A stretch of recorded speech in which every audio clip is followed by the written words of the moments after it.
Job 17. My spirit is broken. My days are extinct. The graveyard is ready for me. Surely there are mockers about me, and my eye dwells on their provocation.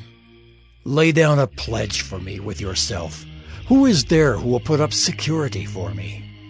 Since you have closed their hearts to understanding, therefore you will not let them triumph. He who informs against his friends to get a share of their property, the eyes of his children will fail. He has made me a byword of the peoples, and I am one before whom men spit.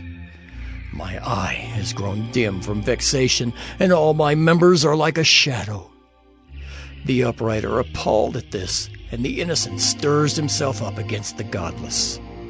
Yet the righteous holds to his way, and he who has clean hands grows stronger and stronger. But you, come on again, all of you, and I shall not find a wise man among you. My days are past, my plans are broken off, the desires of my heart. They make night into day. The light, they say, is near to the darkness. If I hope for Sheol as my house, if I make my bed in darkness, if I say to the pit, you are my father, and to the worm, my mother or my sister, where then is my hope? Who will see my hope? Will it go down to the bars of Sheol? Shall we descend together into the dust?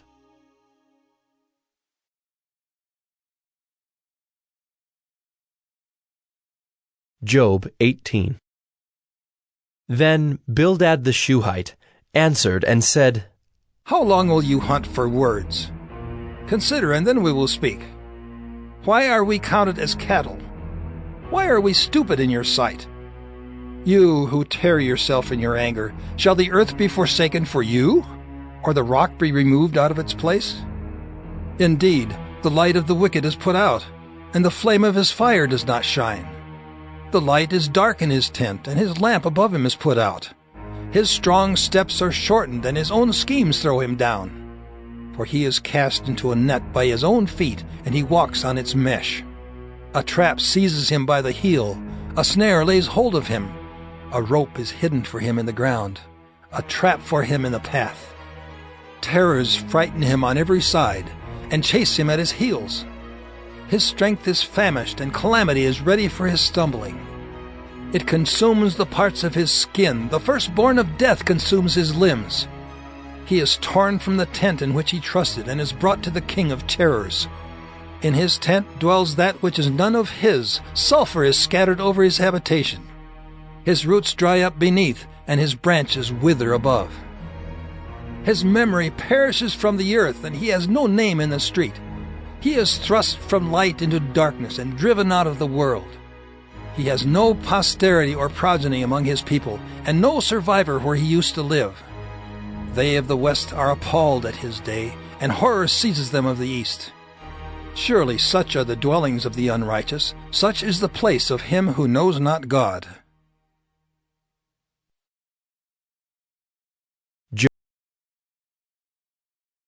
Job 19. Then Job answered and said, How long will you torment me and break me in pieces with words? These 10 times you have cast reproach upon me. Are you not ashamed to wrong me? And even if it be true that I have erred, my error remains with myself. If indeed you magnify yourselves against me and make my disgrace an argument against me, know then that God has put me in the wrong and closed his net about me. Behold, I cry out violence, but I am not answered.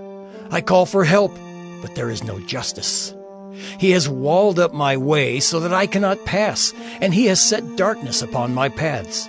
He has stripped from me my glory and taken the crown from my head. He breaks me down on every side, and I am gone, and my hope has he pulled up like a tree. He has kindled his wrath against me and counts me as his adversary. His troops come on together. They have cast up their siege ramp against me and encamp around my tent.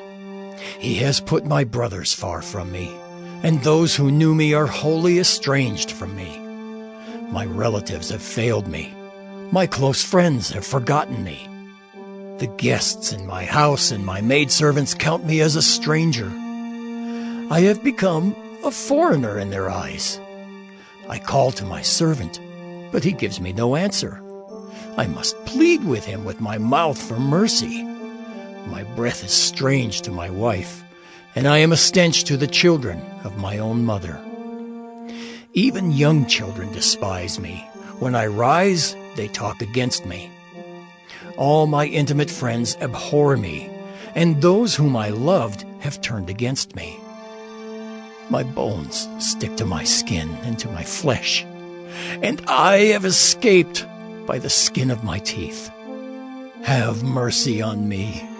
Have mercy on me, O you, my friends, for the hand of God has touched me. Why do you, like God, pursue me? Why are you not satisfied with my flesh? Oh, that my words were written. Oh, that they were inscribed in a book. Oh, that with an iron pen and lead they were engraved in the rock forever. For I know that my Redeemer lives, and at the last he will stand upon the earth. And after my skin has been thus destroyed, yet in my flesh I shall see God, whom I shall see for myself, and my eyes shall behold, and not another. My heart faints within me. If you say, "How we will pursue him," and "The root of the matter is found in him," be afraid of the sword, for wrath brings the punishment of the sword, that you may know there is a judgment.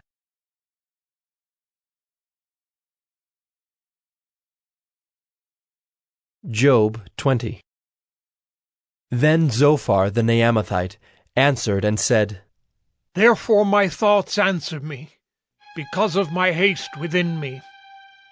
I hear censure that insults me, and out of my understanding a spirit answers me. Do you not know this from of old, since man was placed on earth, that the exulting of the wicked is short, and the joy of the godless but for a moment? Though his height mount up to the heavens, and his head reach to the clouds, he will perish forever like his own dung. Those who have seen him will say, Where is he? He will fly away like a dream and not be found. He will be chased away like a vision of the night. The eye that saw him will see him no more, nor will his place any more behold him. His children will seek the favor of the poor, and his hands will give back his wealth. His bones are full of his youthful vigor, but it will lie down with him in the dust. Though evil is sweet in his mouth, though he hides it under his tongue, though he is loath to let it go and holds it in his mouth, yet his food is turned in his stomach. It is the venom of cobras within him. He swallows down riches and vomits them up again. God casts them out of his belly. He would suck the poison of cobras. The tongue of a viper will kill him. He will not look upon the rivers, the streams flowing with honey and curds. He will give back the fruit of his toil, and will not swallow it down. From the profit of his trading he will get no enjoyment, for he has crushed and abandoned the poor. He has seized a house that he did not build. Because he knew no contentment in his belly, he will not let anything in which he delights escape him. There was nothing left after he had eaten. Therefore his prosperity will not endure. In the fullness of his sufficiency he will be in distress. The hand of everyone in misery will come against him. To fill his belly to the full, God will send his burning anger against him, and rain it upon him into his body. He will flee from an iron weapon. A bronze arrow will strike him through. It is drawn forth and comes out of his body. The glittering point comes out of his gallbladder. terrors come upon him. Utter darkness is laid up for his treasures. A fire not fanned will devour him. What is left in his tent will be consumed. The heavens will reveal his iniquity, and the earth will rise up against him. The possessions of his house will be carried away, dragged off in the day of God's wrath. This is the wicked man's portion from God, the heritage decreed for him by God.